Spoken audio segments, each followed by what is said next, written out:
पहले भी कथा में कहे, पशुपति व्रत करने वाली माताओं से निवेदन है, आप बाजार से प्रसाद को खरीदना। पशुपति व्रत का नियम अगर आपने लिया है तो घर में, अपने घर के अंदर प्रसाद का निर्माण करें। अपने घर के अंदर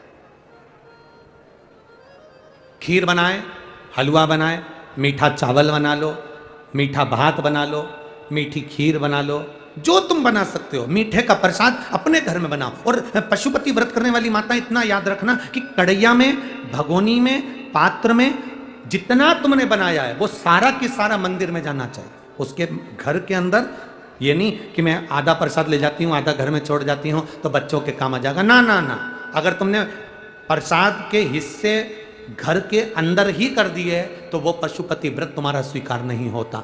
तुमने जो प्रसाद बनाया है, इसलिए शिव महापुराण की कथा कहती है उतना ही बनाओ जितना तुम्हें मंदिर ले जाना है, उतना ही प्राप्त बनाकर ले जाओ जितना तुम्हें मंदिर के अंदर ले जाना है। ये नहीं कि कढ़ैया में ज़्यादा बन गया तो आधा घर में छोड़ गई, आधा मंदिर में ले गई, आधा घर में छोड़ दिया और आधा मंदिर ले गई, तो प्रसाद के 2 हिस्से तो वहीं पर हो गए, प्रसाद के हिस्से वहीं की वहीं हो गए। इसलिए वो पशुपति व्रत भगवान स्वीकार नहीं करते। आप हलवा बनाया है उतना बनाओ जितना मंदिर में जाकर 3 हिस्से हो जाएं। खीर बनाई है उतना बनाओ जितना मंदिर के अंदर जाकर 3 हिस्से हो जाएं। मीठा चावल बनाया उतना बनाओ जितना मंदिर के अंदर जाकर 3 हिस्से हो जाए। पात्र में रख कर नहीं जाना कि मेरे बच्चों के लिए रख जाती हूँ, पति के लिए रख जाती हूँ, परिवार वालों के लिए रख जाती हूँ, तो वो 2 हिस्से हो जाएंगे। 2 हिस्से हो गए, फिर उस प्रसाद का कोई मतलब नहीं, उसकी कोई मूलता नहीं। कई माताएं कहती हैं हमने 2 बार पशुपति व्रत करा गुरुजी, भगवान ने हमारी क्यों नहीं सुनी। हम कहते हैं वो आए नहीं, सुबह हो गई, मेरी पूजा की थाली धरी की धरी रह गई। क्यों नहीं आए, कभी विचार करना, जरूर मेरी पूजा में कोई ना कोई कमी रह गई।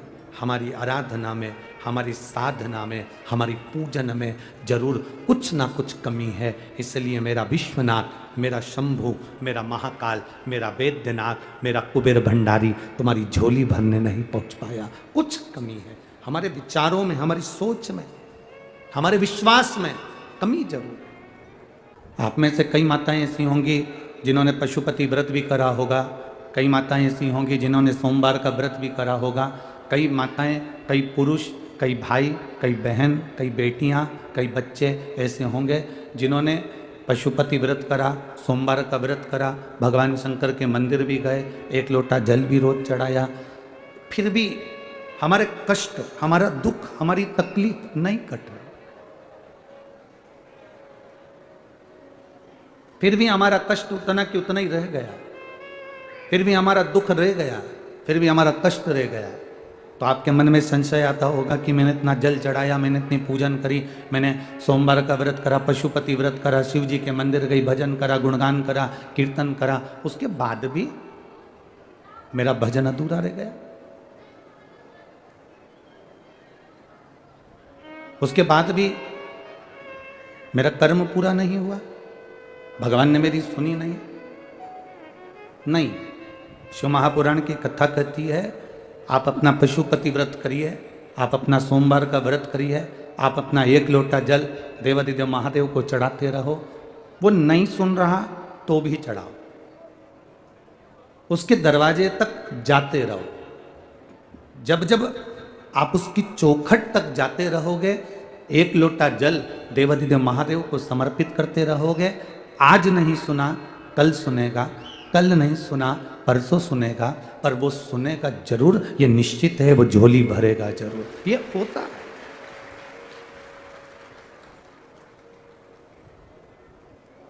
अब इतनी सारी इसमें माताएं बैठी है और कोई जम के चिल्ला के कह दे बिमला बाई, तो ढेर सारी बिमला बाई खड़ी हो जाएगी। कोई कहे शांति बाई, तो शांति बाई खड़ी हो जाएगी।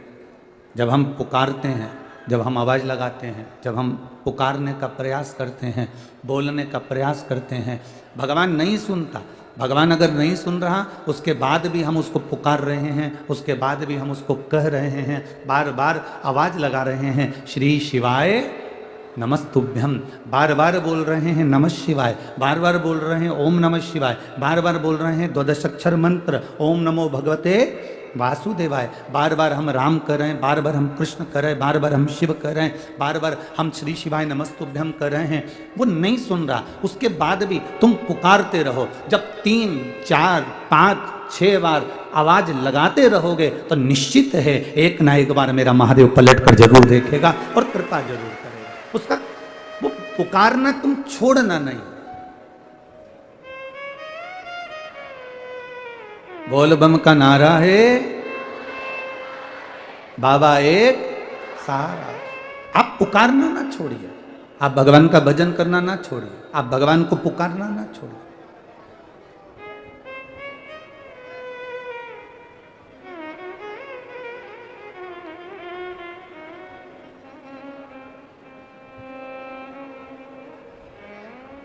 जब हम भगवान को बारंबार पुकारेंगे, जब हम भगवान को बारंबार आमंत्रण देंगे, जब हम भगवान को बारंबार पुकारने का प्रयास करेंगे, वो सुनेगा जरूर। एक शिव जी का भक्त था, उसका नाम था मदन। वो भोलेनाथ जी का बड़ा बड़ा भगत था। मेरी राजगढ़ की जीजियों और मेरे भाई जितने भी बैठे हैं, राजगढ़ के जितने भी मेरे भाई बंधु, मेरे जीजा उन बैठे हैं, बड़ी सावधानी से सुनना कथा। राजगढ़ को 5 दिन की कथा मिली है, आज कथा का दूसरा दिन है। 1 मिनट की भी कथा किसी के कारणवश आपकी ना छूटे, क्योंकि आप दिल से बहुत दूर दूर से कथा सुनने आए हो। तो बाबा से प्रार्थना करना कि हमारी कथा हम सुनने के लिए आए हैं, और सुना है जो दिल से सुनता है तो वो दिल से लुटा कर भेजता भी जरूर है।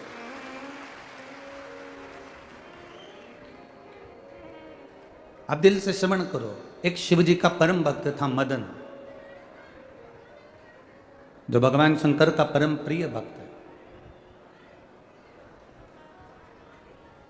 आज तक भगवान शंकर ने उसको कभी दर्शन नहीं दिया, आज तक वो कभी भगवान शिव का दर्शन नहीं कर पाया, आज तक उसने भगवान शंकर का दर्शन नहीं करा।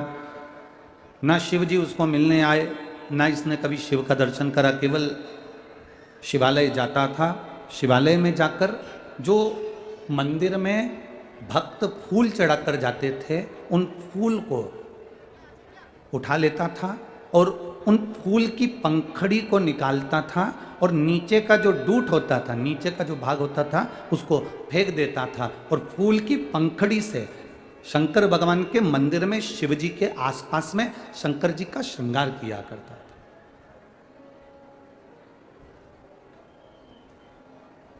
वो केवल शिव जी का श्रृंगार करना जानता था, उसके अलावा उसको कुछ आता नहीं था। बाबा देवादिदेव महादेव का श्रृंगार करना। आप में से कई माताएं होंगी, आप में से कई बेटियां होंगी, कई भाई होंगे, कई बेटे होंगे, जिन्होंने नियम बना कर रखा होगा कि शंकर जी के मंदिर में मैं जाऊंगा तो वहां पर श्रृंगार कर कर आऊंगा। आप में से कई माताएं ऐसी भी हैं कि भगवान को जल चढ़ाने जाती है तो वहां पड़े हुए फूल से शिव जी का श्रृंगार कर कर आ जाती है। आखिर क्यों? ये श्रृंगार की परिधि, ये श्रृंगार करने की एक नियम, ये श्रृंगार करने का एक क्रम, ये श्रृंगार करने का एक नियम हमारे जीवन में किसने दिया? ये श्रृंगार करने का नियम दिया है भगवान नंदी ने, ये श्रृंगार करने का नियम दिया है माता अंजना ने, ये श्रृंगार करने का नियम दिया है माता पार्वती ने, ये श्रृंगार करने का नियम दिया है माता सती ने, श्रृंगार करने का नियम दिया है श्री तुमरुका जी ने। तुमरुका जी भी चंचुला देवी से कहते हैं, चंचुला अगर किसी के पास में जल भी नहीं है, किसी के पास में फल भी नहीं है, किसी के पास में फूल भी नहीं है, किसी के पास में बेलपत्र भी नहीं है, तो सुन चंचुला, अगर मंदिर में पड़े हुए, मंदिर में भगवान के चढ़े हुए फूल उठाकर भी अगर उसकी नीचे की डूंठ को निकालकर उसकी पंखड़ी से भी अगर कोई देवादिदेव महादेव का श्रृंगार कर देता है तो मेरा महादेव उसकी झोलियां खुशियों से भर देता है। अब आप लोग कहेंगे गुरुजी पंखड़ी में और फूल में क्या अंतर है? थोड़ा समझिएगा बहुत सावधानी से।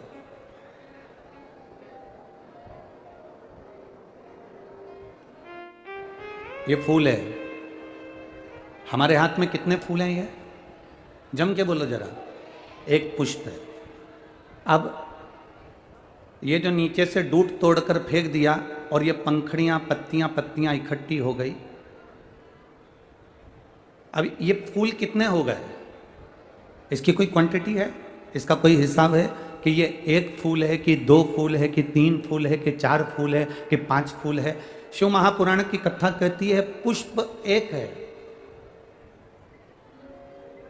जब हम देवादिदेव महादेव पर चढ़े हुए फूल को उठाकर उसका जब श्रृंगार करते हैं तो नीचे के डूट को तोड़कर जब फेंक देते हैं और पंखड़ियों से जब बाबा का श्रृंगार करते हैं तो मेरा भोलेनाथ समझता है कि हमने एक पुष्प नहीं, बाबा के चढ़े हुए पुष्प को अनेक कर कर बाबा के चरणों को समर्पित किया है। बाबा के चरणों का हमने श्रृंगार किया है। तेरी कृपा बिना ना हिले एक भी लेते हैं श्वास तेरी कृपा से। अब शिव जी की कथा में स्वयं तुमरुका जी चंचुला देवी से कर रहे हैं, चंचुला देवी नहीं है आपके पास में फूल, नहीं है आपके पास बेलपत्र, नहीं है आपके पास में जल, नहीं है आपके पास में फल, नहीं कोई सामग्री अगर आपके पास में है तो जो पुष्प भगवान देवादिदेव महादेव के ऊपर चढ़े हुए हैं उन पुष्प से भी, पंखड़ी से भी आप देवादिदेव महादेव का अगर श्रृंगार कर रहे हैं तो मेरा देवादिदेव महादेव आपकी मनोकामना पूर्ण जरूर करता है। ये मदन की कथा कह रही है। इस शिव भक्त मदन ने ना कभी शंकर जी को देखा, इस शिव भक्त मदन ने ना कभी शंकर जी का दर्शन किया, ना कभी आमने सामने देवादिदेव महादेव से इस शिव भक्त मदन का कभी मिलना हुआ,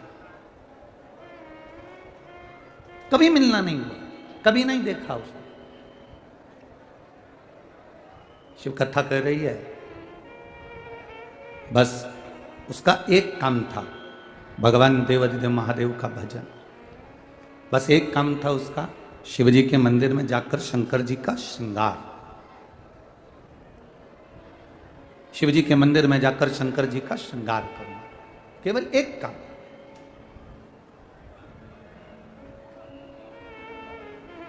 आप में से कितने लोग बैठे हैं जो शंकर जी के मंदिर में कभी कभी भी श्रृंगार कर देते हो? हाथ उठाओ जरा। बहुत सारे हो, कभी कभी श्रृंगार कर देते हो ना? ठीक ठीक, रखो रखो, रखिए। अब उसका फल देखिए। मदन की चर्चा पूरे नगर में फैल गई, मदन की चर्चा पूरे नगर में फैल गई कि मदन शिव का भक्त है, शंकर का उपासक है, शंकर की आराधना में लगा रहता है, शंकर के गुणगान में लगा रहता है। ये पूरी दुनिया में चर्चा हो गई। जो नगर में मदन रहता है उस मदन के नगर में हर जगह पर सूचना हो गई कि मदन शिव की भक्ति करता है, शंकर की उपासना करता है, शंकर का गुणगान करता है। समय आया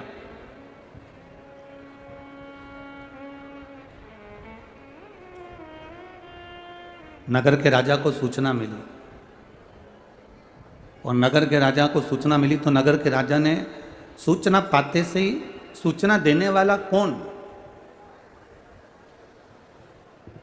आप अच्छे हो, आप बुरे हो, आप कैसे हो, ये सूचना आपको नहीं पहुंचाना पड़ती। ये जितने अपने नगर के लोग रहते हैं, जितने अपने मोहल्ले के लोग रहते हैं, जितने अपने परिवार के लोग रहते हैं, ये अपने आप आपकी सूचना को जनमानस तक पहुंचा देते हैं कि आप हो कैसे, आप कैसे हो, ये सूचना जनमानस तक पहुंचाने का कार्य कर देते। कुछ कुछ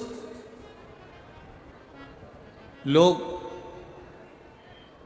चप्पल की तरह होते हैं, चप्पल देखिए पहनते हो, कुछ कुछ लोग चप्पल की तरह होते हैं जो तुम्हारे पाँव के साथ कदम से कदम मिलाकर चलते हैं, तुम्हारे पाँव की रक्षा भी करते हैं, तुम्हारा साथ भी देते हैं, तुम्हारे को कांटा गड़ने भी नहीं देते हैं, तुमको पत्थर चुभने भी नहीं देते हैं।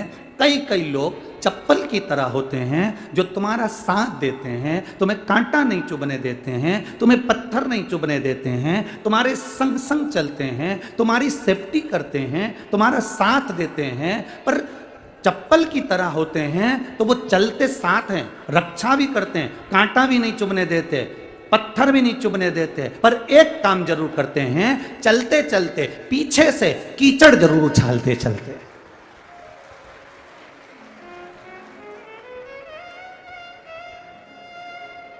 चप्पल क्या करती है? तुम्हारी सेफ्टी करती है, तुम्हें कांटा नहीं चुभने देती, तुम्हें पत्थर नहीं चुभने देती, तुम्हारा साथ देती है, कदम से कदम मिलाकर चलती है, तुम्हारा सहयोग करती है, सब कुछ करती है। पर चप्पल करती क्या है? आखिरी में चप्पल एक काम करती है कि हम जब चलते हैं तो पीछे से वो कीचड़ उछालती है। कीचड़ उछाल, कुछ कुछ की आदत ऐसी होती है, कुछ कुछ लोग संसार में ऐसे होते हैं जो तुम्हारे सामने कदम से कदम मिलाकर चलेंगे, तुम्हारा पूरा साथ देकर चलेंगे। तुम्हें लगेगा ये मेरे अपने हैं, ये मेरा साथ देने वाले हैं, ये मुझे कांटा नहीं चुभने देंगे, ये मुझे पत्थर नहीं चुभने देंगे। पर जब साथ चलते रहेंगे तो मालूम पड़ता है कि पीछे से वही कीचड़ उछालने का काम करते चलेंगे। इसलिए शिव महापुराण की कथा कहती है,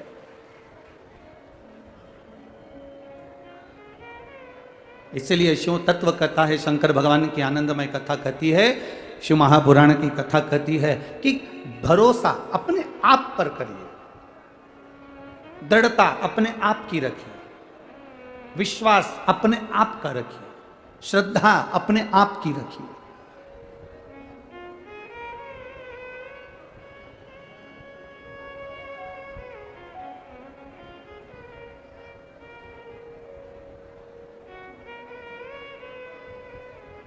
अखबार खोलो तो उसमें नीचे तीसरे या चौथे पेज में अखबार के आता है शेयर मार्केट गिर गया। तीसरे या चौथे पेज पे हमेशा लिखा हुआ आता है शेयर मार्केट गिर गया।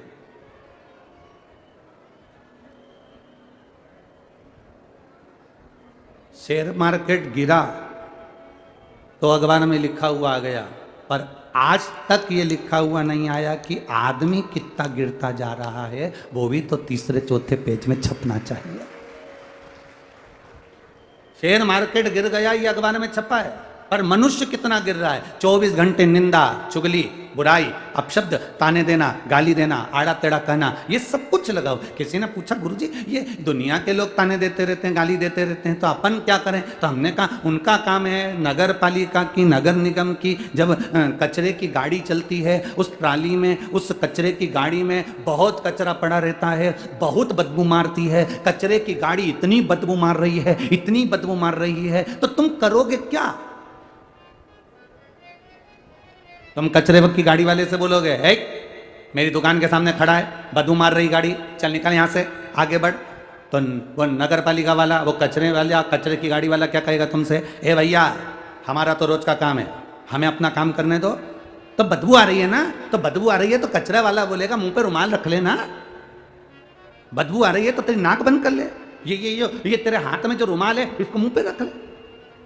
कचरे की गाड़ी वाला कचरा लेकर निकला है, कचरे की गाड़ी वाला कचरा ट्राली में भरकर निकला है, कचरे की गाड़ी अगर बदबू मार रही है तो कचरे की गाड़ी वाला कर रहा है कि ये तो हमारा रोज का काम है कि हम कचरा उठाएंगे, ये बदबू मारेगी। पर तुम्हारा काम है कि कचरे की गाड़ी के पीछे चलो क्यों? तुम्हारा काम है कि कचरे की गाड़ी के साथ चलो क्यों? ये तुम्हारा काम है कि कचरे की गाड़ी अगर सामने दिख रही है तो मुंह पर रुमाल रखकर, नाक बंद कर साइड में से निकल जाओ। उसी तरह शिव महापुराण की कथा कहती है, जब निंदा करने वाले, चुगली करने वाले, बुराई करने वाले, गाली देने वाले, अपशब्द कहने वाले, झगड़ा करने वाले, तुम्हें ताना देने वाले तुम्हें सामने से नजर आ रहे हैं तो चुपचाप मुंह पर कपड़ा रखो, साइड में से निकल जाओ। इन कचरे की गाड़ी के सामने आओ क्यों?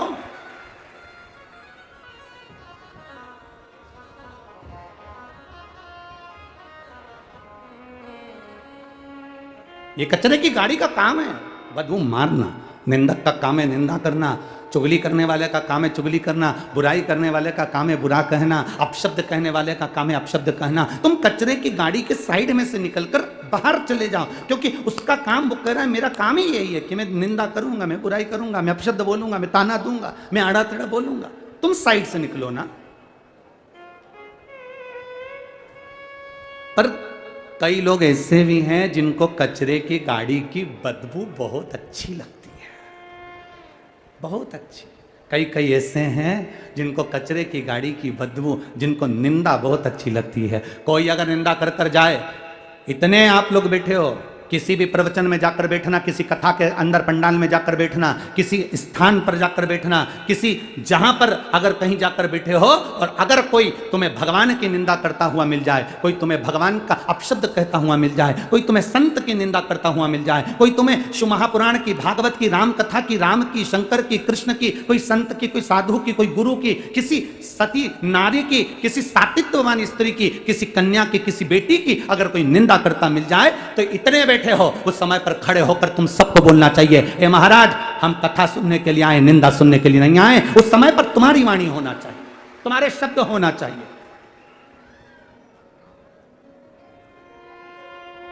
एक व्हाट्सएप पर, एक फेसबुक पर, एक यूट्यूब पर लोग निंदा लिख देते हैं और तुम उसमें कमेंट्स करना चालू कर देते हो। उसमें तुम्हें लिखना चाहिए, अपने अंदर झांक कर देखिए, बुरा जो देखन में चला, बुरा न मिलिया कोई।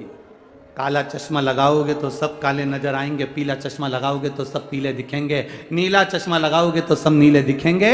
या आपके आंखों पर कौन सा चश्मा चढ़ा है उससे नजर आता है कि आप क्या देख रहे हो। आप में अगर अच्छाई भरी होगी, कई लोग कहते हैं साहब वो व्यक्ति बहुत अच्छा है, तो समझ लो वो व्यक्ति अच्छा नहीं है, आप बहुत अच्छे हो, इसलिए आपने उसकी अच्छाई देख ली।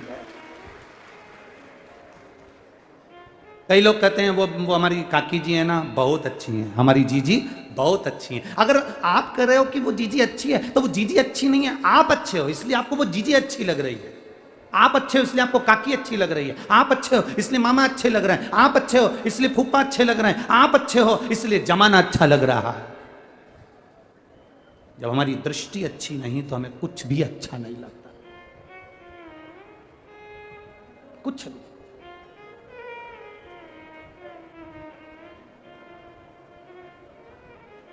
मैंने तेरे ही भरोसे ओ बाबा तेरे ही भरोसे हवा विच उड़ती जावांगी बाबा डोर हथों छड़ी नामे कटी जावांगी भोले मैं तेरी पतंग शंभो मैं तेरी पतंग हवा बिच उड़ती जावांगी बाबा डोर हथो छठी नावे कटी जावांगी। मदन शिव भक्त है, राजा के पास लोगों ने जाकर सूचना दे दी कि वो तो ढोंग करता है, वो तो प्रपंच करता है, वो तो ढोंगी है। आप रोज शिव जी के मंदिर जाओगे ना, आप रोज जल चढ़ाने जाओगे ना, कुछ लोग ऐसे रहेंगे जो आपकी बड़ाई करेंगे कि बहुत अच्छा है साहब, जाना चाहिए मंदिर में जल चढ़ाना चाहिए।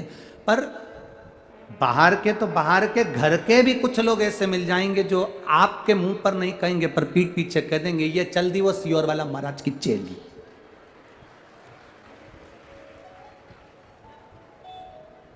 अब इसमें सियोर वाले महाराज का क्या काम था भैया? सियोर वाले महाराज की कोई चेली है क्या? नहीं, यूं कहना चाहिए ये चली देवादिदेव महादेव की चेली, सियोर वाले की चेली नहीं, बाबा की चेली है, शिव की चेली। और क्या डरना, आग लगे बस्ती में, बोलो बोलो रे राजगढ़ वालों, अपन रहे हो मस्ती में। अरे तुम कहने में पीछे मत हट करो, हमने सुना है राजगढ़ के लोग कहने में तो पीछे हटे नहीं, खाया बिना रह जाए। ये देखो हम तो बोले ही नहीं, तुम ही बोल दिया कि बोला बिना नहीं रहे, तो तुम तो बोल दिया करो। आग लगे बस्ती में, क्या किसको रोइए, चादर तान के सोइए। तो फिर अपने को क्या करना, कौन क्या बोल रहा है?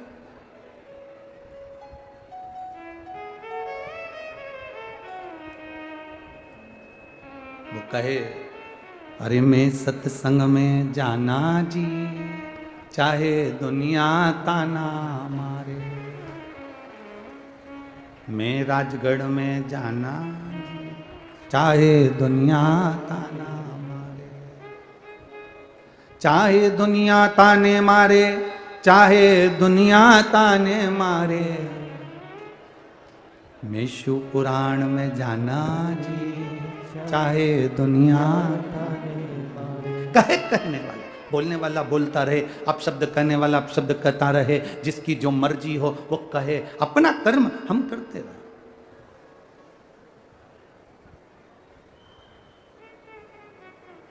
हम अपना भजन करते रहे।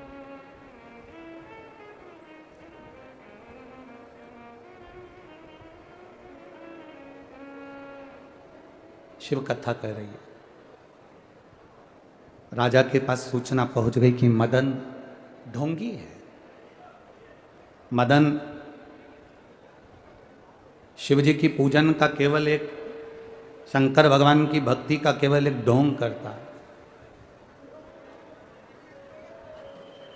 शिव जी की पूजन का केवल एक प्रपंच करता है। मदन शंकर भगवान के नाम पर केवल एक छल करता है। ये कह दिया।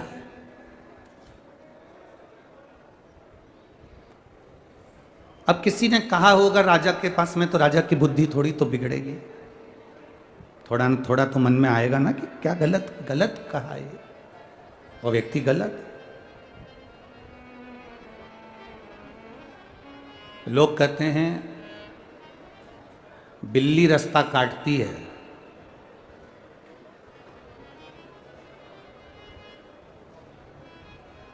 लोग दोष जो देते हैं वो बिल्ली को देते हैं कि बिल्ली रास्ता काटती है। पर शिव महापुराण की कथा कहती है इंसान का रास्ता जितना बिल्ली नहीं काटती, इंसान का रास्ता उतना इंसान काट कर चले जाता है।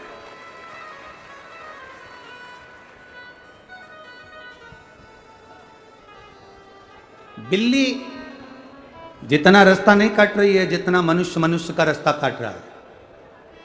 बिल्ली जितना काम नहीं बिगाड़ रही जितना मनुष्य मनुष्य का काम बिगाड़ रहा है। बिल्ली जितना कार्य नहीं बिगाड़ती जितना अपने अपनों का कार्य बिगाड़ते हैं। बिल्ली जितना बेकार काम नहीं करती उससे बेकार काम आज का मानव कर रहा है। कोई आगे बढ़ रहा है, हम उसका पांव खींच रहे हैं। कोई तरक्की की ओर बढ़ रहा है, हम उसका पांव खींच रहे हैं।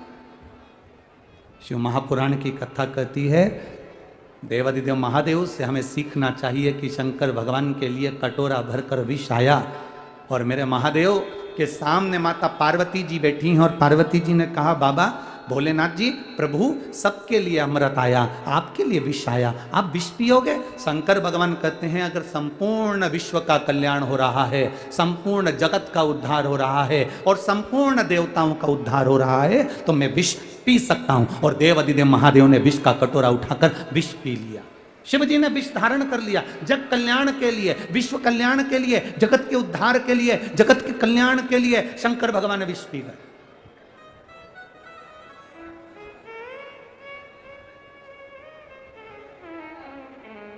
पर आज दुख इस बात का होता है कि लोग से मनुष्य मनुष्य से ईर्ष्या रख रहा है, मानव मानव से ईर्ष्या रख रहा है। ये श्रेष्ठता नहीं। अरे भजन भोले बाबा का करते रहोगे तो संसार सागर से तरते रहोगे। देखा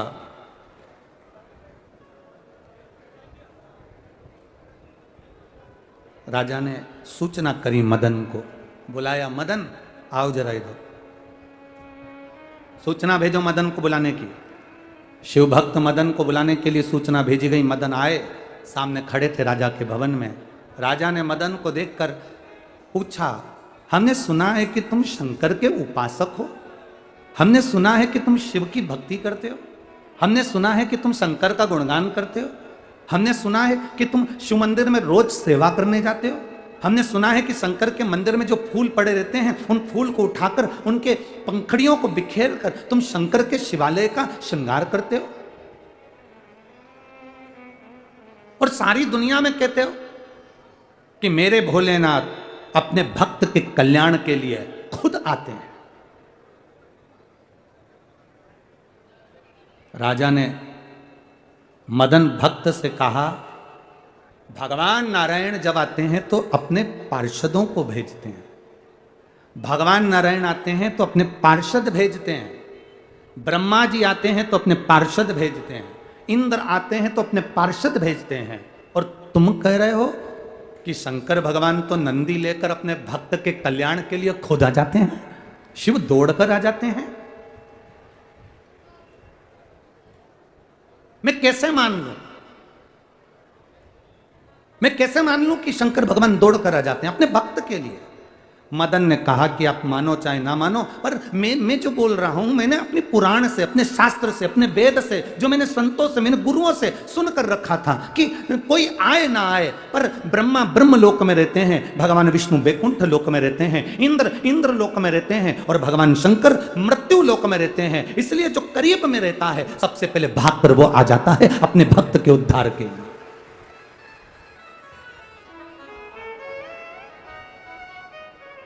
तो शंकर भगवान अपने गणों को क्यों नहीं भेजते? उनके पास भी तो गण इतने सारे हैं। जब इतने सारे गण भगवान शिव जी के पास हैं तो गणों को भेजना चाहिए। नहीं नहीं, भगवान तो अपने भक्त के लिए खुद आते हैं। ऐसा होता है क्या? होता है। अब मदन ने कहा प्रभु अगर योग लगेगा ना तो मैं आपको बताऊंगा कि मेरा भगवान आखिर अपने भक्त के लिए क्यों आता है। समय आया, मदन ने 1 महीने के बाद में राजा के पास सूचना करी कि सारा गांव का लोग गंगा जी के घाट जा रहा है प्रयागराज, आप भी चलो। राजा ने अपने पूरे परिवार से कहा चलो, मदन जैसा शंकर का भक्त जा रहा है तो अपन भी चलते हैं। राजा का एक छोटा सा बच्चा था, बहुत छोटा सा था, वो उसको भी लेकर, रानी को लेकर, दासियों को लेकर, दास को लेकर राजा मदन के साथ में गंगा का स्नान करने के लिए प्रयागराज गए। प्रयागराज में मदन ने पहले ही एक चाल चल रखी थी। मदन ने एक नाव वाले से कह रखा था कि उसमें मैं दासी को बिठाऊंगा, दासी राजा के लड़के को लेकर बैठेगी, राजा का लड़का उसमें रहेगा, पर वो राजा का लड़का नहीं रहेगा। मैं नाव में बिठाते समय राजा के लड़के को मेरे चेले को दे दूंगा, और उसमें एक मोम का पुतला राजा के लड़के के कपड़े पहनाकर मैं दासी के हाथ में दूंगा। दासी से कह दिया कि जब बीच मझधार में नाव पहुंचे तो तुम नाव को डोलाना, और डोलाते डोलाते बच्चे को पानी में फेंक देना। जो मोम का पुतला है उसको पानी में फेंक देना, पानी में फेंकना और चिल्लाना राजा का बेटा पानी में गिर गया। बस इतना करना है तुमको। मदन ने लीला रची। राजा का लड़का मदन ने दासी से लेकर अपने चेले को दिया, और मोम का पुतले को कपड़ा पहनाकर, राजा के बेटे का कपड़ा पहनाकर उसको दासी को दे दिया। नाव जब चलने लगी, एक नाव में दासी बच्चे को लेकर बैठी थी, दूसरे नाव में राजा रानी बैठे थे। नाव चली, दोनों नाव बराबर पर पहुंची। पहुंचते से ही उस दासी की नाव डोलने लगी, और डोलते डोलते बच्चा पानी में गिर गया। चिल्लाकर दौड़ी, अरे महाराज तुम्हारा बेटा गिर गया, महाराज बेटा गिर गया। इतने में तो महाराज उड़ देखे ना पूर देखे, तुरंत पानी में कूद गए। कूदते से उन्होंने बच्चे को बचाया, लेकर बाहर आए। आते से देखा कि ये तो मेरा बेटा नहीं, ये तो मोम का पुतला है। इतने में मदन सामने खड़ा था, हंस रहा था। तो राजा ने पूछा तुमने ये क्या करा? मेरी हंसी उड़ाने के लिए करा? मदन कहते हैं महाराज मैंने हंसी नहीं उड़ाई है, मैंने तो आपको उस समय का जवाब आज दिया है कि भगवान शंकर अपने गणों को नहीं भेजते, स्वयं आते हैं। उसका कारण केवल ये है, जब आपका खुद का लड़का पानी में गिरा तो आपने मंत्रियों को आवाज नहीं लगाई, आपने नौकरों को आवाज नहीं लगाई, आपने दासों को आवाज नहीं लगाई, आपने सैनिकों को आवाज नहीं लगाई। अपने लड़के को निकालने के लिए आप खुद कूद गए। ऐसा मेरा भोलेनाथ है, अपने भक्त को बचाने के लिए खुद कूद जाता है। ये शिव है, ये शंकर है, यह ओघड़ी है, ये कृपालु दयालु मेरा देव अधिदेव महादेव है।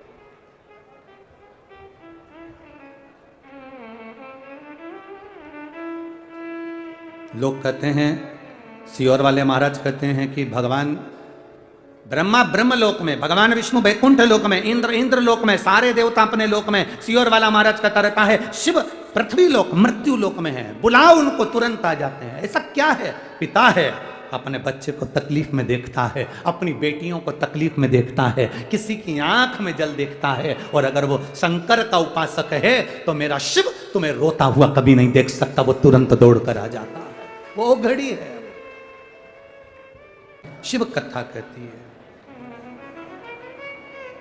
मेरा ओघड़दानी स्वयं आता है। वो किसी गण को नहीं भेजता, मेरा बाबा किसी पार्षद को नहीं भेजता। मेरा बाबा भक्त के कल्याण के लिए स्वयं आता है।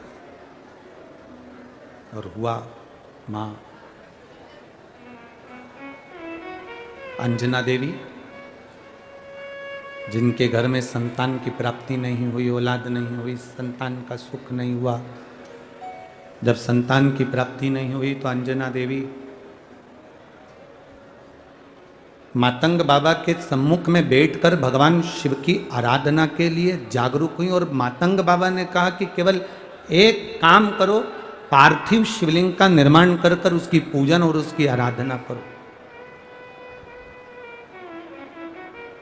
भरोसा अगर पक्का है, दृढ़ता यदि पक्की है, तो मेरे काल अधिपति महाकाल राजा को तुम्हारे सम्मुख में आना ही पड़ता है। अगर विश्वास पक्का है। एक पत्र आए हैं, देखिए।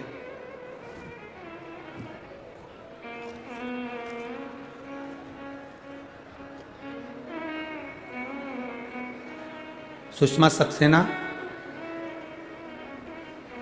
उद्धव नगर राजगढ़ की रहने वाली हूँ। कहीं बैठी हो तो हाथ हिला सकती हैं। सुषमा सक्सेना, उद्धव नगर राजगढ़। कहीं बैठी आप ही हैं? हाथ हिला दो।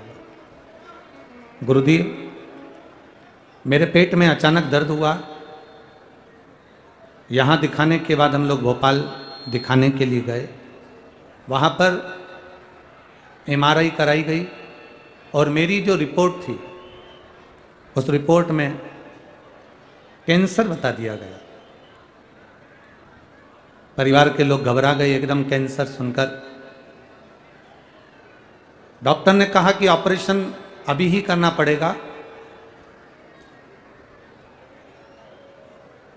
और ये जरूरी भी है। अब देखिए गुरुदेव, परिवार के लोग एकदम डर गए कि एकदम कैंसर बता दिया और ऑपरेशन का बोला है। मैंने भी कह दिया कि आप करो ऑपरेशन, मना नहीं, पर मेरा विश्वास मेरे बाबा पर था गुरुदेव।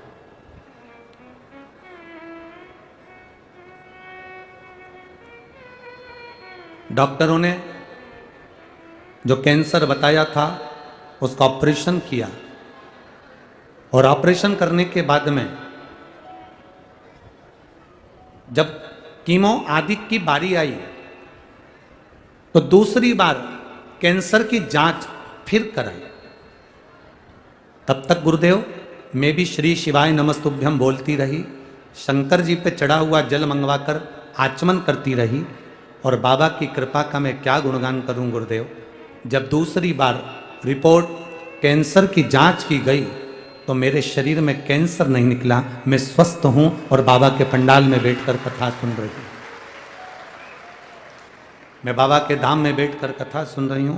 अब ठीक है, आप हाथ हिलाइए एक बार, दोनों हाथ हिला दो। हर हर महादेव। शिव कृपा।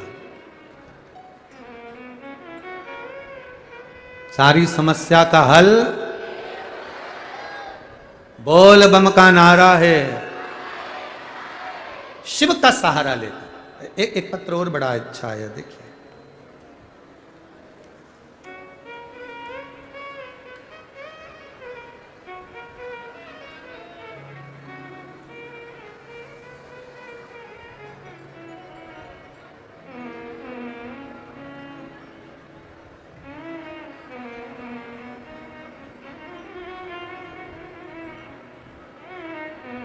नौरंगबाई जायसवाल राजगढ़ जिले के पानिया गांव से आई हूँ।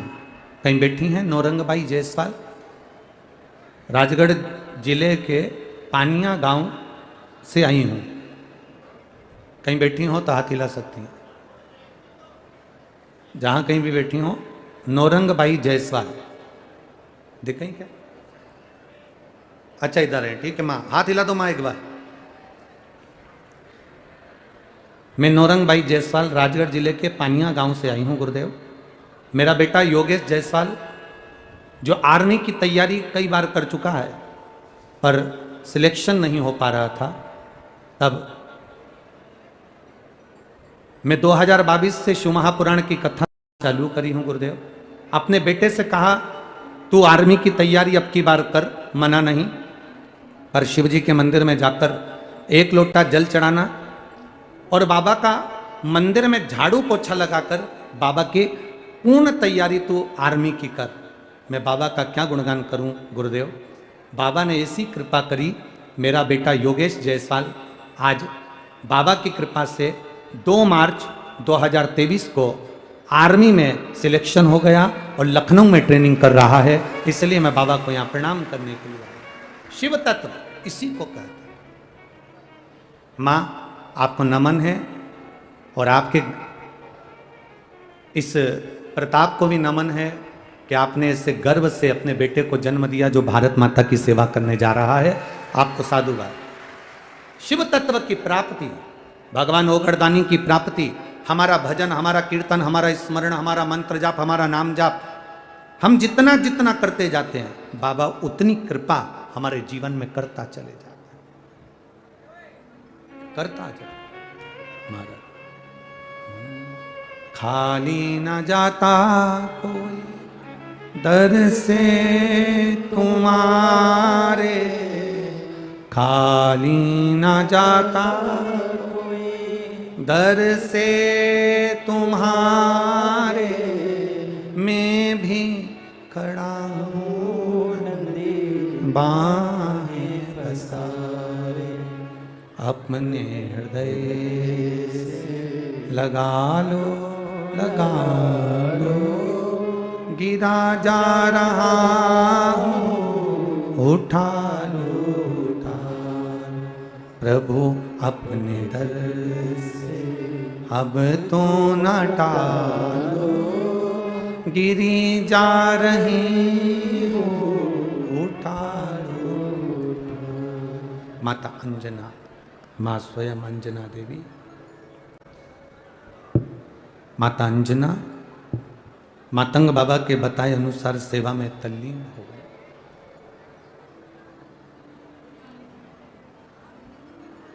लोग कहेंगे क्या मिलता है शंकर भगवान को जल चढ़ाने से, लोग कहेंगे क्या प्राप्त होता है देवाधिदेव महादेव की अर्चना करने से। ये मेरा विश्वास कहता है, ये हमारा भरोसा कहता है।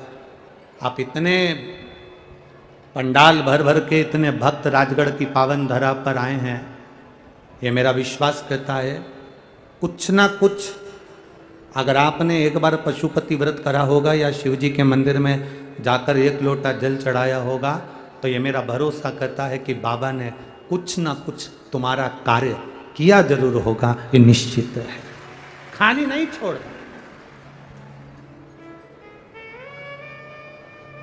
खाली नहीं छोड़। माता अंजना लगी सेवा में।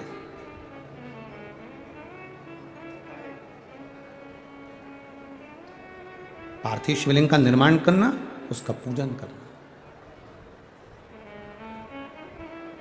महाराजा केसरी पुष्प लेकर आते, बेलपत्र लेकर आते, शमी पत्र लेकर आते, अंजना माता को देते, अंजना माता शिव जी को समर्पित करती।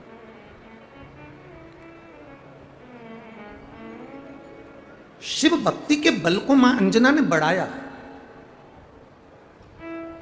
पहले माता अंजना ने जितना बन सकता था उतना तप करा, फिर माता अंजना ने जितना बन सकता था उतना उपास करा, उतने व्रत करे,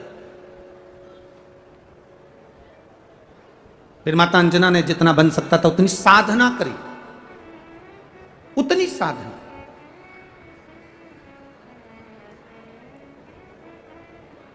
फिर माता अंजना ने देख लिया मैंने तप करा, मैंने साधना करी, मैंने आराधना करी, पर देवाधिदेव महादेव प्रसन्न नहीं हुए। तब माता अंजना ने सबसे सरल तरीका निकाला। और जीजियों, मेरे बहन, मेरे भाई, जितने भी आस्था चैनल पर कथा सुन रहे हैं, जितने फेसबुक यूट्यूब पर कथा श्रवण कर रहे हैं, ये तेज शिव महापुराण की कथा को जब आप श्रवण कर रहे हैं राजगढ़ की पावन धरा पर, आप भी अपने भीतर ये बात उतार लेना, अगर व्रत से मेरा महादेव प्रसन्न नहीं हो रहा, तुम्हारे तप करने से मेरा महादेव प्रसन्न नहीं हो रहा, तुम्हारी साधना करने से मेरा महादेव प्रसन्न नहीं हो रहा, तुम्हारी आराधना करने से अगर मेरा महादेव प्रसन्न नहीं हो रहा तो एक नियम बना लो, किसी भी शिवालय में जाकर उस शिवालय में अगर कोई कचरा पड़ा हो, उस शिवालय में कोई निर्माल्य पड़ा हो, उस शिवालय में पानी ढुला पड़ा हो, तो अपने हाथ से उस शिवालय की सफाई करना प्रारंभ कर दो। बाबा तुम्हारे जीवन का दरिद्र साफ कर देगा, तुम्हारे जीवन का कष्ट भगवान स्वयं साफ कर देगा। आप एक नियम बना लो कि अब मेरे को ये करना। तप करा, साधना करी, आराधना करी, कुछ नहीं। तब माता अंजना ने एक नियम बना लिया कि मैं शंकर के शिवालय में जाती हूँ, शिवालय में जाकर मैं आराधना करती हूँ, पर शिवालय में कोई भोग लगाने वाला नहीं मिलता, शिवालय में कोई भगवान को भोजन कराने वाला नहीं मिलता। जब भाव शुद्ध होते हैं तो अंदर ये भाव अपने आप पैदा हो जाते हैं, अंदर ये भाव अपने आप प्रकट हो जाते हैं। अब अंजना माता ने क्या करा, रोज प्रतिदिन बाबा के लिए एक सुंदर पकवान बनाकर मां अंजना बाबा के सामने लेकर जाती और भोग लगाती। एक बार हमने भी आप लोगों से कहा था, मान लो अगर 10 साल हो गए, 12 साल हो गए, 15 साल हो गए और 20 साल हो गए और संतान का सुख नहीं है, उदास नहीं होना। कभी प्रयास करना कि सोमवार की अष्टमी का दिन हो, बेलपत्री की छांव हो, उस बेलपत्री की छांव के नीचे किसी ब्राह्मण ब्राह्मणी को उसके बच्चे के साथ गोदी में बिठवाकर मीठे का भोग, भगवान का चढ़ा हुआ, शंकर भगवान को भोग लगा हुआ खीर आदि हलवा प्रसाद जो भी हो वो उसको खिला दें, और उसका जो बचा हुआ थोड़ा सा भाग है, थोड़ा सा अंश मात्र है, वो भाग दोनों पति पत्नी उस बेलपत्री की छाया में बैठकर उसको खा ले। बाबा देवाधिदेव महादेव की कृपा जरूर होती। ये पत्र में भी आया, ये पत्र में भी है।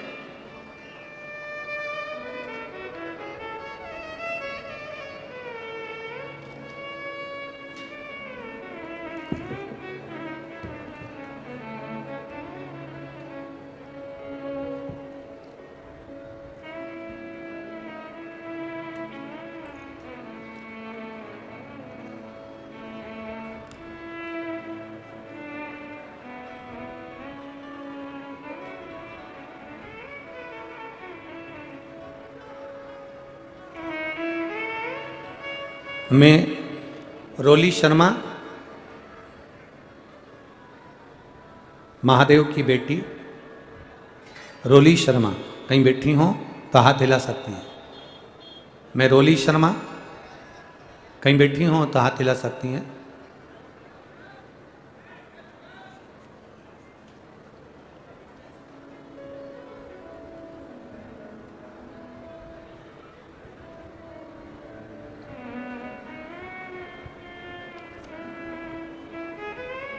गुरुदेव 12 साल हो गए थे, संतान का सुख नहीं था। मैं क्या वर्णन करूं, डॉक्टरों का कहना था कि आपके घर में संतान का सुख नहीं है क्योंकि दोनों को तकलीफ है, इसलिए संतान का सुख नहीं होगा। तब टीवी पर शिव महापुराण की कथा सुनना प्रारंभ करी, पशुपति व्रत करा। आपने बेलपत्री के वृक्ष के नीचे ब्राह्मण ब्राह्मणी के जोड़े को भोजन का कहा था। बाबा देवाधिदेव महादेव की कृपा से वो उपाय किया और बाबा की कृपा से मेरा 3 महीने में गर्भ ठहर गया और 12 साल के बाद मेरे घर में संतान ने जन्म लिया। मैं बाबा को यहाँ प्रणाम करने के लिए। रोली शर्मा, कहीं बैठी हो तो हाथ हिला सकती हो। दिख गई क्या? कहाँ है? दूसरे पंडाल में है। अच्छा अच्छा, हाथ हिला दो एक बार रोली शर्मा जी। बच्चे को लाए हो तो थोड़ा सा ऊंचा कर दो। लाई हुई है, थोड़ा सा ऊंचा कर दो बच्चे को तो कैमरे में आ जाएगा। मैं रोली शर्मा 12 साल के बाद जब डॉक्टर भी हाथ टेक दिए, गुरुदेव डॉक्टरों ने मना कर दिया, तब मेरे बाबा ने मेरी गोद भरी है और 12 साल के बाद मुझे संतान दी है। ये शिव कृपा, ये उदारता शंकर की। शिव कृपा, उसकी उदारता साधारण नहीं। आपका भजन, आपका विश्वास, आपकी दृढ़ता ये खाली नहीं जाती। आप आए जरूर हो, ये इतने सारे भगत लोग, कई लोग धूप में बैठे हैं, पंडालों में जगह नहीं है, इसलिए लोग बाहर छाता लगा लगा के रोड पर धूप में, क्योंकि सारे पंडाल यहाँ से लेकर वहाँ तक सब भरे पड़े हुए हैं, तो लोग धूप में रोड पर अपना अपना छाता लगाकर पन्नियाँ बांधकर धूप में बैठे हो। पर इतना विश्वास रखना, तुम भले धूप में बैठे हो पर मेरे बाबा की शरणागति से खाली नहीं जाओगे, वो झोलियां भर कर जरूर भेजोगे, निश्चित। खाली नहीं भेज सकता, उसका भरोसा। मां अंजना ने बस नियम बनाया, देवादिदेव महादेव को भोग लगाना है, शिव भूखे रह जाते हैं, शंकर भगवान को भोग नहीं लगता, मैं नियम बनाती हूं। अंजना देवी ने विचार कर लिया कि मैं शंकर भगवान को भोग लगाऊंगी। अब तुम भी एक नियम बना लो कि मैं शिव जी के मंदिर में एक लोटा जल चढ़ाऊंगी। तुम भी एक नियम बना लो कि मैं शंकर भगवान के मंदिर में एक चावल का दाना शंकर को समर्पित करूंगी। मैं शंकर के मंदिर में जब भी जाऊंगी तो शिवालय के मंदिर में जाकर सफाई करूंगी।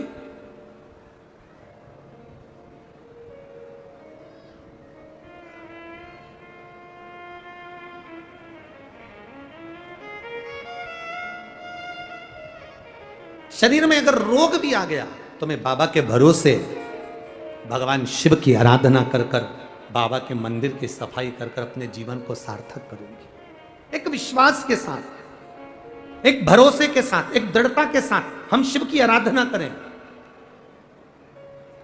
क्यों नहीं मिलेगा?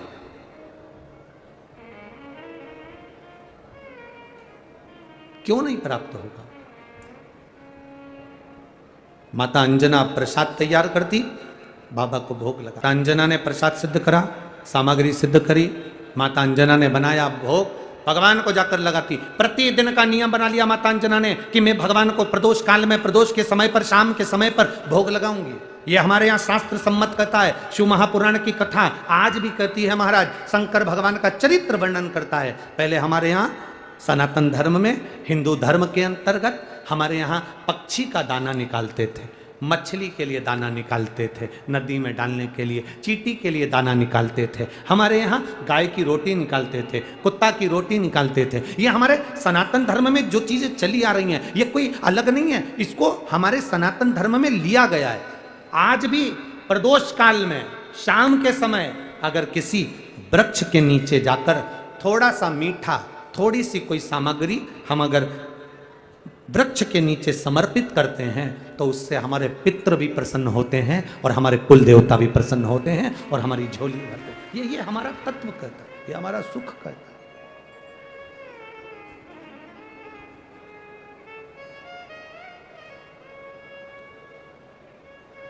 देखिए,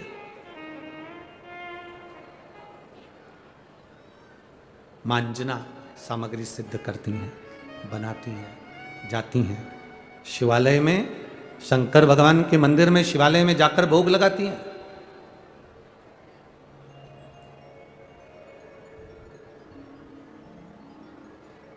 भोग लगाया,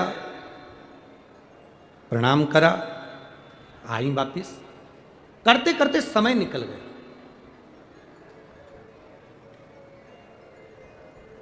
कई वर्ष निकल गए माता अंजना के ऐसे तप साधना करते हुए, ऐसे भोग लगाते लगाते। आप तो केवल 5 सोमवार पशुपति नाथ के व्रत में भोग लगाते हो तो तुम्हारे मन में आता है कि मैंने भोग लगाया, पर माता अंजना को कई वर्ष निकल गए केवल भगवान के मंदिर में, शिवालय में, शंकर की चौखट पर जाकर भोग लगाने में। आज माता अंजना ने विचार करा, मेरे देवादिदेव महादेव को आज तक मैंने 56 भोग नहीं लगाए, आज मेरे महादेव को मैं 56 भोग लगाऊंगी। अंजना माता ने केसरी महाराज से कहकर सामग्रियां सिद्ध करना प्रारंभ कर दी, बनाना प्रारंभ कर दिया। और जो माता अंजना ने बनाना प्रारंभ करा, जो माता अंजना ने सामग्री बनाना प्रारंभ करा, 56 भोग बनाकर माता अंजना ने रख दिए। अब भोलेनाथ की कृपा देखिए कैसी रही। मेरे शंकर भगवान एक भिखारी का, एक भिक्षुक का रूप रखकर अंजना के दरवाजे पर पहुंच गए, अंजना की चौखट पर। मेरे शिव, मेरे ओघड़दानी, मेरे दयालु शंकर।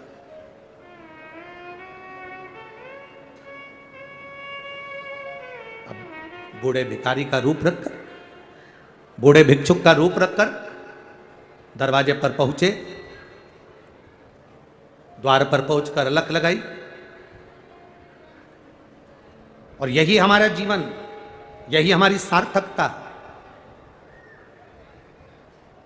बचपन में अपने बच्चों को हम दो चीजें देते हैं।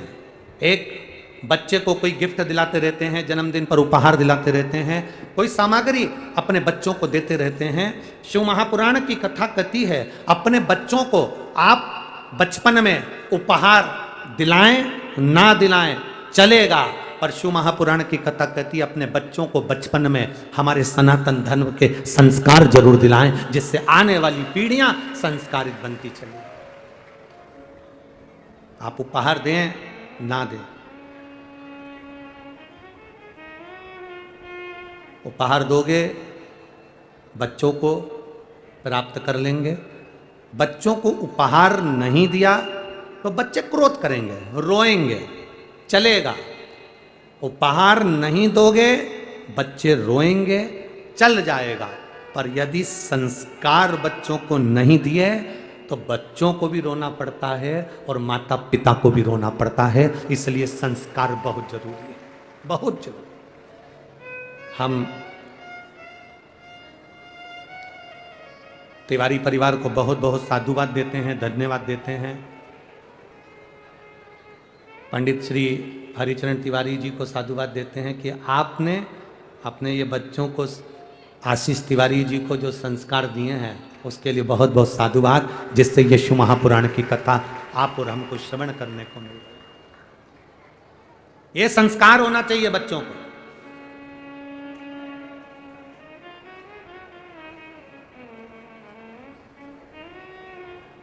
मर्यादा में रहना, मर्यादा में बोलना, सबके प्रति आदर का भाव रखना, ये संस्कार होना चाहिए। आप उपहार दें ना दें, उपहार नहीं दोगे बच्चा बचपन में रोएगा, चलेगा। पर यदि संस्कार नहीं दिए तो बच्चा बड़ा होकर रोएगा और साथ में माता पिता को भी रोना पड़ेगा। बच्चों को वो संस्कार दीजिए जिससे हमारी भी जिंदगी सार्थक बन सके, हमारा जीवन सार्थक हो सके। कितना कितना विचित्र काम है। जरा देखिए, पांडवों को जो संस्कार मिले और कौरवों को जो संस्कार मिले, दोनों में अंतर था महाराज, बहुत अंतर, बहुत अंतर। श्रेष्ठ संस्कार हमारे यहाँ। अंजना माता ने भोजन बनाकर 56 भोग तैयार कर कर लेकर शिवालय की ओर जाने ही वाली थी कि सामने देवाधिदेव महादेव एक भिक्षुक का रूप रखकर, एक भिखारी का रूप रखकर मेरे देवाधिदेव महादेव सामने आकर खड़े हो गए। आवाज लगाई, अलख जगाई, माता बहुत भूख लग रही है, माँ कुछ दे दो ना। अंजना माता ने सोचा बाबा आया है, एक काम करती हूँ कि इसको बिठा देती हूँ, इसके पत्तल लगा देती हूँ, इसको भोजन करा देती हूँ, उसके बाद में मैं शिवालय चली जाऊँ, उसके बाद में शिवालय पहुँच जाऊँ। आप देखिए, बहुत बहुत सोचने वाला शब्द है ये। तुम्हारे घर में अगर बुजुर्ग माता पिता हैं, तुम्हारे घर में अगर कोई बीमार पड़ा हुआ है, तुम्हारे घर में अगर कोई रोगीला व्यक्ति है, तुम्हारे घर में अगर कोई दुखी व्यक्ति है, तुम्हारे घर में अगर किसी के शरीर में कष्ट हो रहा है और तुम उसको छोड़कर तीर्थ गए हो, तुम उसको छोड़कर मंदिर गए हो, तुम उसको छोड़कर कथा में गए हो, तुम उस बूढ़े व्यक्ति को छोड़कर, उस शरीर से रोगीले व्यक्ति को छोड़कर, कष्टप्रद व्यक्ति को छोड़कर, तकलीफ में पड़े हुए व्यक्ति को छोड़कर, घर के बुजुर्ग को छोड़कर तुम अगर तीर्थ जा रहे हो, मंदिर जा रहे हो, देवालय जा रहे हो, कथा में जा रहे हो या शंकर के मंदिर भी जा रहे हो, तो तुम्हारा जाना निष्फल है। क्योंकि पहले घर में बुजुर्ग की सेवा, जो रोगीला व्यक्ति है उसकी सेवा।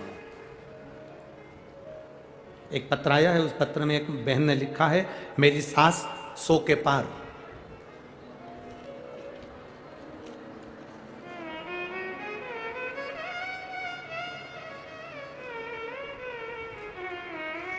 शंभो शरणे बड़ी घड़ी दुख काटो दया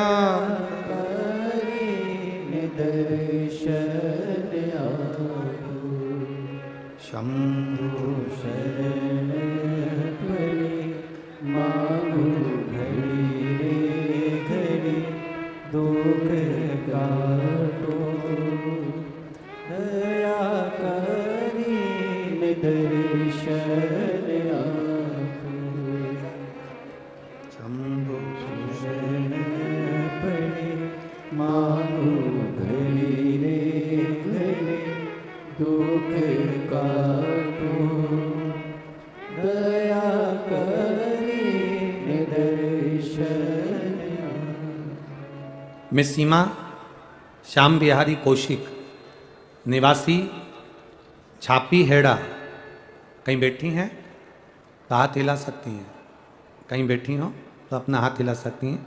मैं सीमा श्याम बिहारी कौशिक निवासी छापी हेड़ा। गुरुजी कहीं बैठी हैं, उनके साथ तो माता जी आई हैं। पहले तो ताली बजाकर उनका सम्मान करो। 100 वर्ष से ज्यादा की उम्र की हैं, 100 वर्ष से ज्यादा की उम्र, और पलंग पर रहती थी, लीवर डैमेज पेशेंट हैं, 15 वर्ष से उनका इलाज चल रहा है। पर उन्होंने एक ही बात कही थी कि मैं जिस दिन शिव पुराण की कथा सुनूंगी ना, बस भगवान से प्रार्थना करती हूं कि पंडाल में पहुंच जाऊं। 100 वर्ष की उम्र के ऊपर हैं और कल उन्होंने संकल्प लिया था कि कुछ भी हो जाए मुझे शंकर की कथा सुनना है। लीवर डैमेज है, पेशेंट हैं, 15 वर्ष से इलाज चल रहा है, और कल बाबा पर चढ़ा हुआ जल पीकर ऐसी हो गई कि आज 100 साल से ऊपर की होने के बाद, बीमार होने के बाद भी कथा के पंडाल में कथा सुनने के लिए आई।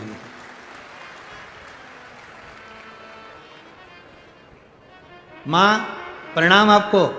श्री शिवाय नमस्तुभ्यम। एक बार जोरदार ताली बजाओ।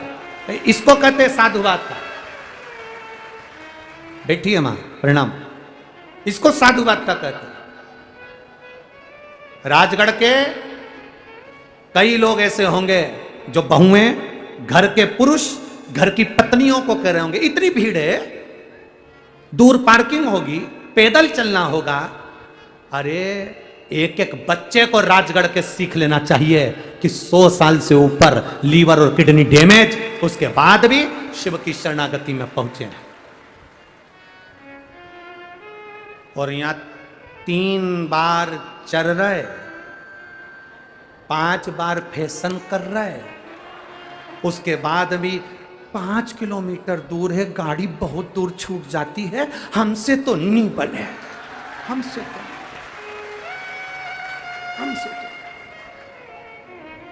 और फिर इतने में किसी ने यही 6 किलोमीटर दूर शादी की पत्रिका दे दी और कोई गार्डन में भोजन, तो 2 घंटे से पेंसिल से लाइन खींच के डब्बा भर के जूड़ा मूड़ा बांध के तो फिर गई। फिर तो किसी को भी नहीं देखे, दूर भी नहीं, फिर तो निपटा है।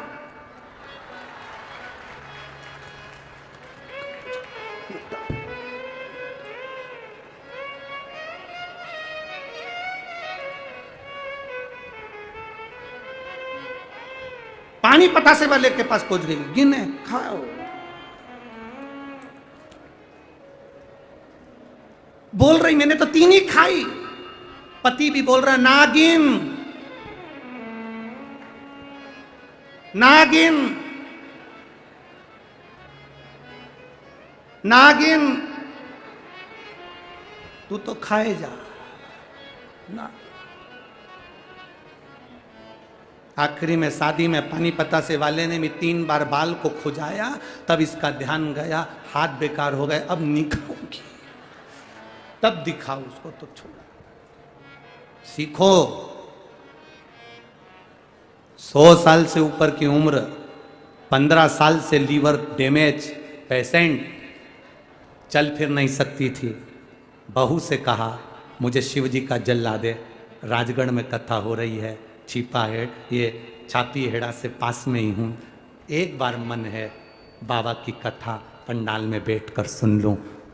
उसमें लिखा कल मेरी सास ने जल पीने के बाद टीवी के सामने कथा सुनी तो वहीं खड़ी होकर पहली बार खड़ी हुई और नाचना प्रारंभ करा। तब हमारा विश्वास जागा कि शिव शिव होता। तब विश्वास जागा कि शंकर शंकर है जो सब कुछ कर सकता है।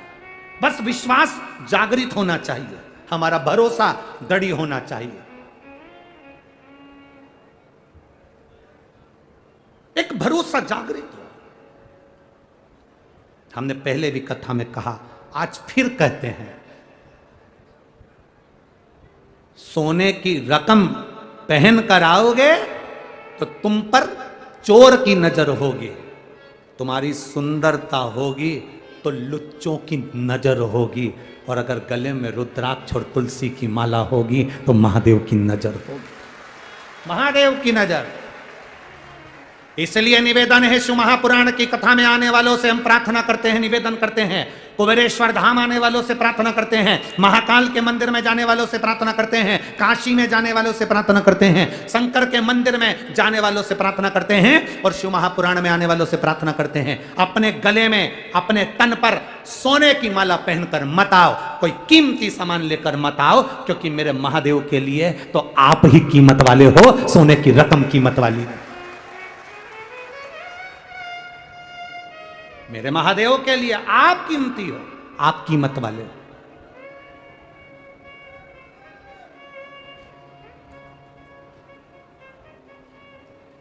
मत पहनो। क्यों पहन के आना? ढेर सारा सामान। और देखो, आप तो मालवा के रहने वाले हो, और इस पवित्र राजगढ़ की भूमि के नज़दीक में सेमली धाम है, जहाँ के परम पूज्य संत श्री कमल किशोर जी नागर हैं, जिन्होंने पूरे मालवा का एक इतिहास रचा है। परम पूज्य संत श्री कमल किशोर जी नागर जी जो पूरे मालवा का एक इतिहास रचे हैं। गौ माता की सेवा, संत सेवा, गुरु सेवा, साधक सेवा और जीव की सेवा, ये उन्होंने सिखाया। उन्होंने सिखाया कि ये आडंबर की जरूरत नहीं, ये दिखावे की जरूरत नहीं। तो वो शिव के भक्त हैं, वो भी एक ही बात कहते हैं कि आडंबर मेरे शंकर को प्रिय नहीं है, आडंबर की प्रियता मेरे भोलेनाथ को नहीं।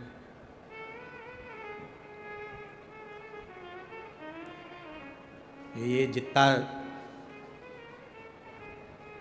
देखिए,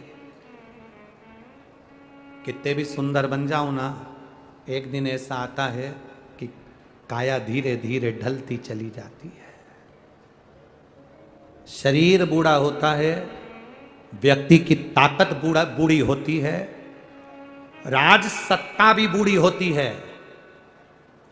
वैभव भी बूढ़ा होता है, शरीर भी बूढ़ा होता है, शरीर की सुंदरता भी बूढ़ी होती है। पर शिव महापुराण कहती है, भक्त की भक्ति कभी बूढ़ी नहीं होती। भक्त की भक्ति कभी बूढ़ी नहीं होती, भजन कभी बूढ़ा नहीं होता, साधना कभी बूढ़ी नहीं होती, शंकर का गुणगान कभी बूढ़ा नहीं होता, ये कभी बूढ़ा नहीं होता। ये हमें सीख मिली। कहेंगे लोग बहुत भीड़ हो रही है, बहुत दूर है। घर की माताओं को अपने अपने पतियों से कहना है और पतियों को पत्नियों से कहना है।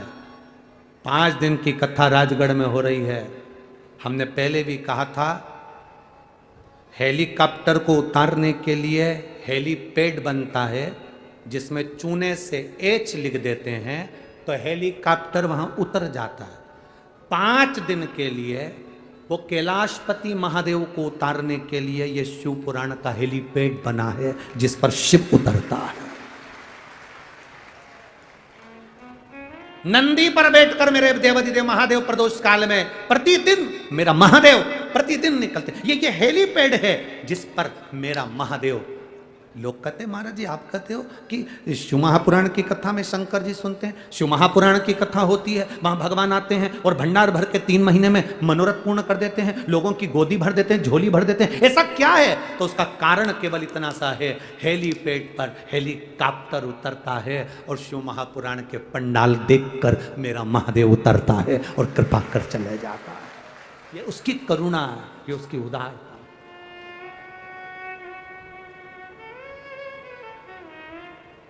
वो तो राजगढ़ वालों के कोई पुण्य प्रबल हुए होंगे,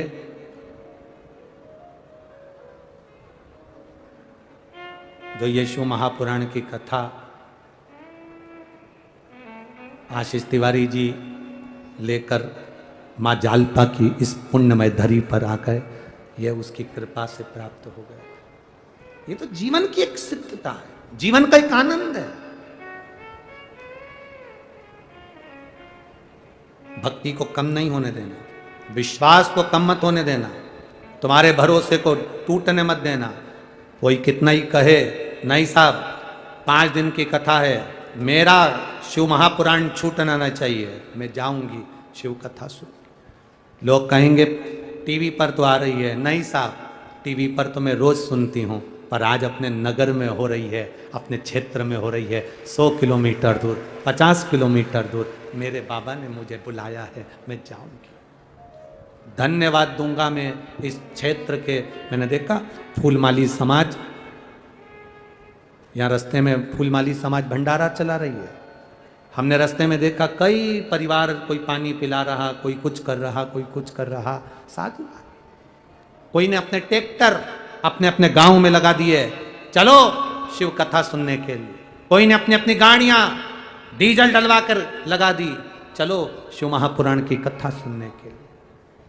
साधु साधु। वास्तव में राजगढ़ राजगढ़ है और गढ़ है माँ जालपा मैया का, इसलिए ये राजगढ़ सहज सरल और आनंदित। ये शिव तत्व है, इसमें शिव भक्ति है इसमें। और तेरी कृपा बिना न हिले एक भी अणु। माँ अंजना देवी 56 भोग बनाकर बैठी थी और बाबा भोलेनाथ बूढ़े का रूप लगकर, भिखारी का रूप रखकर माँ अंजना देवी के सामने आ गए। मुझे भूख लगी है। अंजना माता ने पत्तल लगा दी बाबा को भोजन लगाने के लिए। बूढ़े बाबा भिखारी का रूप रखकर बोले, ये भोजन थोड़ी ना चाहिए, जो तुमने 56 भोग अंदर बनाए हैं वो भोजन मुझे ला कर दो। अंजना माता कहती है, बाबा आपके सामने जो भोजन रखा है वो करिए ना, वो 56 भोग तो मेरे शंकर भगवान के लिए है, वो 56 भोग तो मेरे देवाधिदेव महादेव के लिए। ना ना, हम ये भोजन नहीं करेंगे, हमें तो वही 56 भोग चाहिए जो तुमने बनाया। कभी कभी पशुपति व्रत में बच्चे जिद पर अड़ जाते हैं, माँ जो तू बना रही है मुझे वही चाहिए, जो तूने खीर बनाई वही चाहिए। माँ कह रही बेटा भाई पशुपति व्रत की है, नहीं मुझे तो चाहिए। कभी कभी ऐसा होता है, दीपावली पे माताएं गुजिया बनाती है, पपड़िया बनाती है, मठरी बनाती है, मिक्सचर बनाती है और बच्चे वहीं खड़े रहते हैं, माँ मुझे गुजिया दे। माँ कहती है बेटा लक्ष्मी जी की पूजन होगी तब तो देंगे ना। नहीं नहीं तो मुझे अब भी दे, अब भी दे।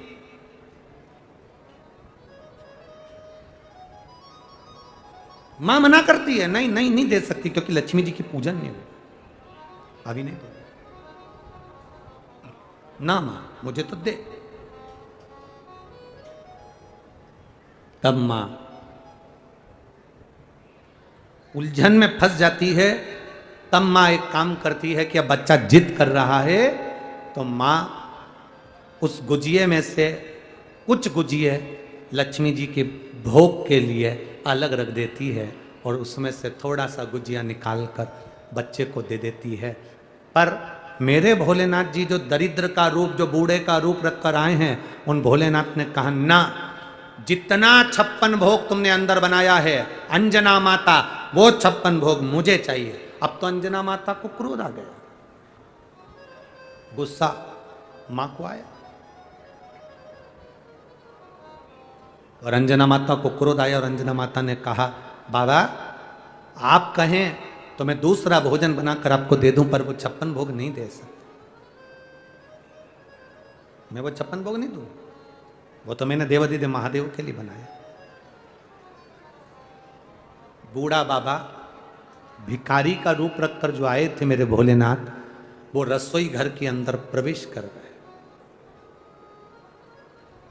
रसोई घर के अंदर प्रवेश करे और जैसे ही रसोई घर के अंदर प्रवेश किया, प्रवेश करते ही 56 भोग उठाया मेरे देवाधिदेव महादेव ने और उठाकर बाहर आंगन में लेकर बैठ गए। अंजना माता तो जल भरने गई थी, जैसे ही भोलेनाथ ने खुद हाथ से उठाकर 56 भोग मुख में लिया, अंजना माता को क्रोध आया।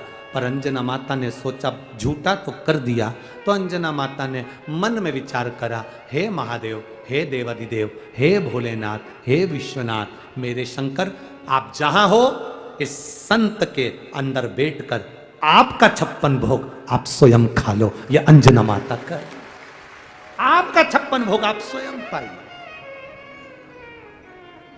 आप स्वयं पा, ये भोग आप स्वयं लगाओ।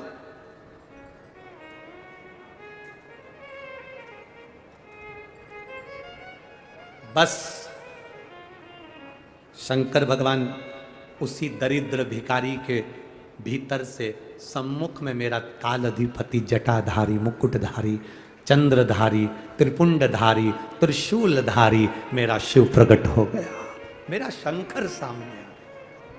अंजना, तेरा विश्वास मेरे प्रति बहुत है, क्या चाहिए बोल। अंजना कहती है मेरी संतान नहीं है, औलाद नहीं, औलाद नहीं। पर अंजना, तेरे भाग्य में संतान का सुख नहीं। अंजना, तेरे भाग्य में संतान का सुख नहीं। अंजना माता ने कहा मैं बैकुंठ लोक गई, वहां पर भी यह सुनने को मिला, मैं ब्रह्म लोक गई, वहां पर भी यह सुनने को मिला, मैं इंद्र लोक गई, वहां पर भी यह सुनने को मिला। इसलिए मातंग बाबा के कहने पर मैंने आपकी आराधना करी है और मैंने सुना है देवता देते हैं पल्ला झाड़ कर और महादेव देता है छप्पर फाड़ कर।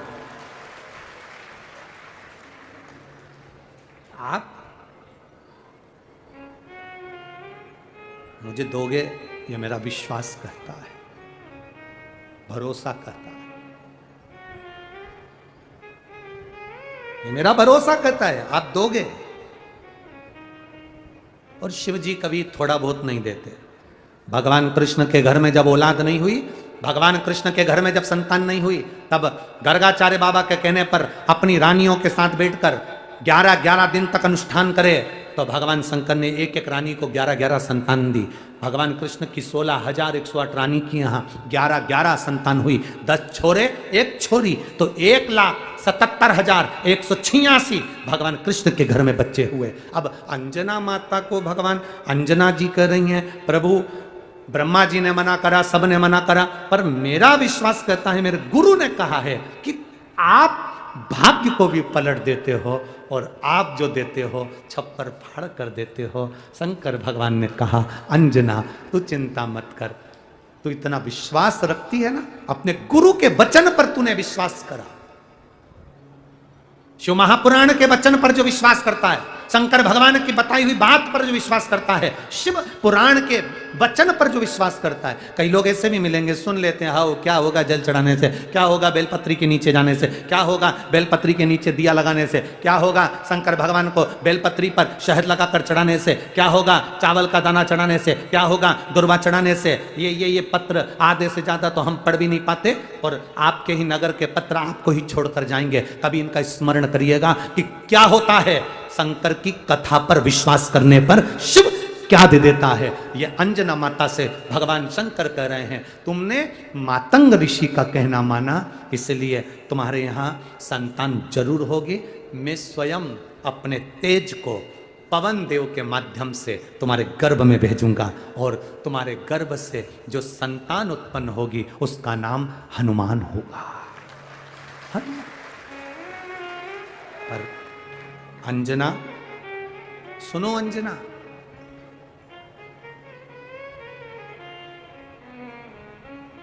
अंजना सुनो,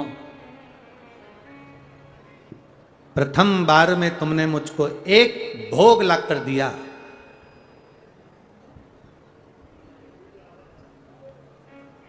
छप्पन भोग में से प्रथम भोग मुझे ला कर दिया और आखिरी के 5 भोग रह गए थे। इसलिए अंजना तुम चिंता मत करना, तुम्हारे गर्भ से भी केवल एक पुत्र नहीं, तुम्हारे गर्भ से 6 पुत्रों का भी जन्म होगा। हनुमान जी के सगे 5 भाई और हैं, आपको कथा में पहले कहा है, सुनिए कि नहीं सुनिए, जम के बोलो जरा, सुना है ना? हनुमान जी के 5 भाई और हैं, गतिमान, वृतिमान, रतिमान, कैतमान, ऐसे हनुमान जी के 5 भाइयों का क्रम और आता है शिव महापुराण के अंतर्गत। 5 भाई, अकेले नहीं हनुमान। हमने गतिमान का तो वर्णन आपको पहले भी करा है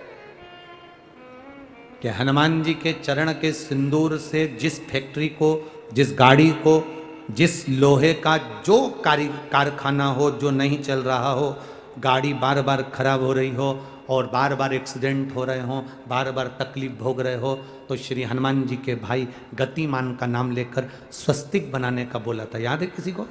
जिसको याद है यार हाथ उठाओ। याद है आप लोगों को? रखिए रखिए। गतिमान हनुमान जी के भाई हैं, तुम चिंता ना करो।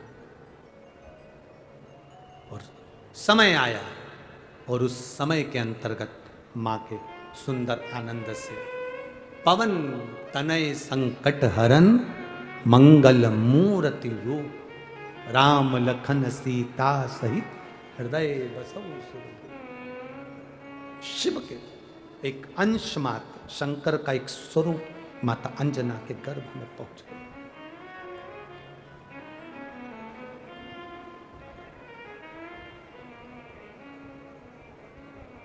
बस इस हृदय को, इस दिल को, इस मन को शिवालय तक ले जाना है। और जब ये मन, जब ये चित्त शिवालय तक पहुंच जाए तो समझ लो कि तुम्हारी जिंदगी की सार्थकता हो गई। सार्थकता है तुम्हारे जीवन की।